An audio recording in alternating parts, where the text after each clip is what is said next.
Isenzo sika-taxi driver owasiza omunye wabagibeli waze wathola ithikithi laphana ey'nkundleni zokuxhumana. Sawubona kuphi kuphi la kufuneka khona lo mbuthi njengamanje ubingelela uyena mathenda acaba sidambu zomqamela amehla akhe abanye baqamela imali tuwazi. Ngana kwethu ungabe usuku lakho lokuqala ulanco okulungele upress i-subscribe button. Engane zakwethu akeziveza iside right nje lo taxi driver namhlanje njengoba ke omunye o-taxi driver echaza ukuthi yena kungani wagcina ethola ithikithi emgwaqweni kanti ke wayezama ukusiza omunye wodadewabo noma ke wosisi owaye umgibeli ngaleso sikhathi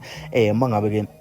ezwile ukuthi kunosisi ophuthuma emsebenzini ndikade wagcina ukusebenza. Lensizwe ke ithi ayizange bisapholisa amaseka inkulumo yayingazile kuyena impela kodwa ngokuzwa nje ukuthi wayixoxa wabe ke esephangisa emgwaqweni. I-traffic iningi la ibiningi khona njengoba waleso driver bayebezama ukuphumela emaceleni behambe kulo yellow line ozokwazi ukuthi uzame ukushesha ngoba usuku empty. Uthi ke insizwa ayizange ziliqede nebanga elitheni mangabe ihlaba nje imoto kanti ke kunemoto yamaphoyisa engaprendiwe lapha ke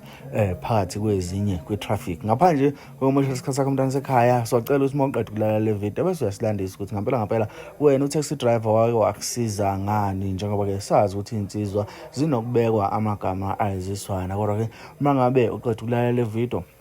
ukuthi usazi isimoto wakusiza ukuthi ngempela yiphi indima ake ayidlala empilweni yakhe yaba usizo ngalendlela exakayo. Ngaphandle komusha isikhathi sakhe singene kuyona video siza insizwa ichaza mayelana nalolu daba. Kulamathikithi enginawo njengoba indaba sengiyithola la roadblock nje ukuthi ngikweleta imali enganga 17,908 wamathikithi. Lilodwa ithikithi engilikhumbulayo lapha engalenza ngamabomu.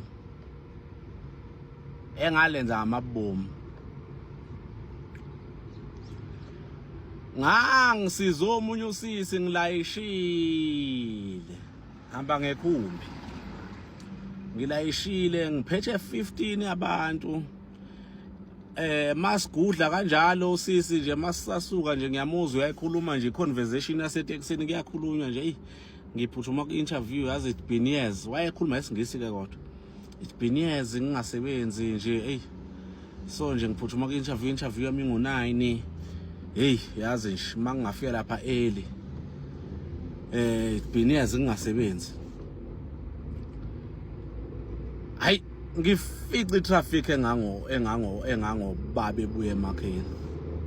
engangozulu ebuye emakheni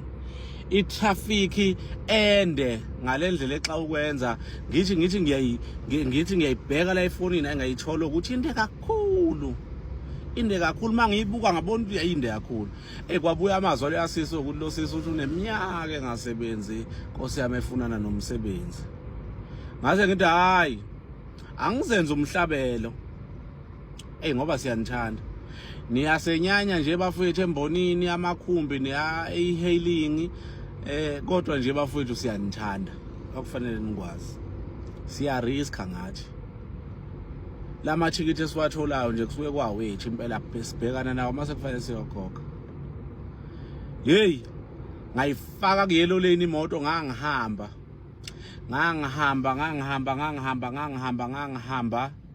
mhlawumbe lapha nangayi-7 into engango-20 minutes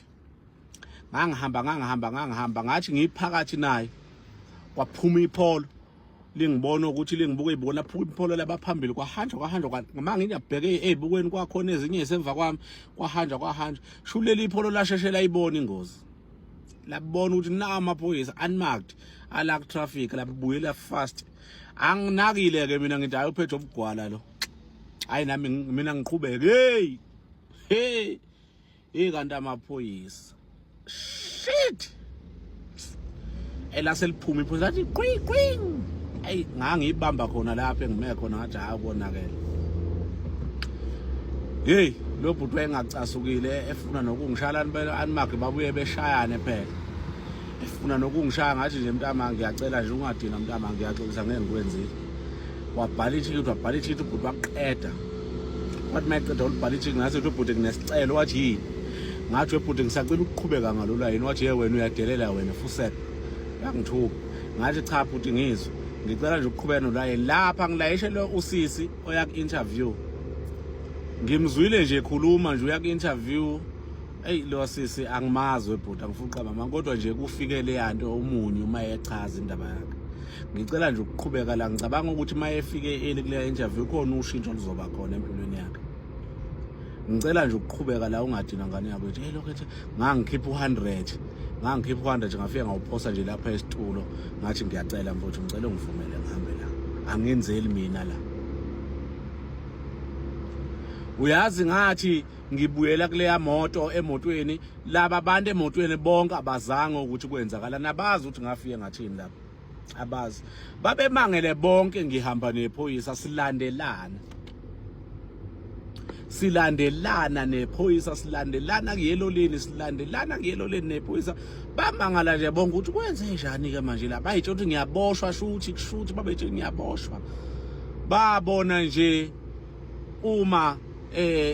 sesizofika ku-off ramp la ngibona shuthi la ngibona ipholisa ngi-indicator la ngibona ngi-indicator lathi titi ama-hazard ngangiphuma ku-off ramp ngathi ngababona behlisa umoya bathi babetsha ukuthi ngiyaboshwa hey uyabona nje bafowethu ayi lo yasisa ngazi nje bafowethu maye ngawutholanga umsebenzi kuyobe kwakungelona ilanga lakhe angifuna uqamba manga mina nje ngumfowandla mina ngakuzama konke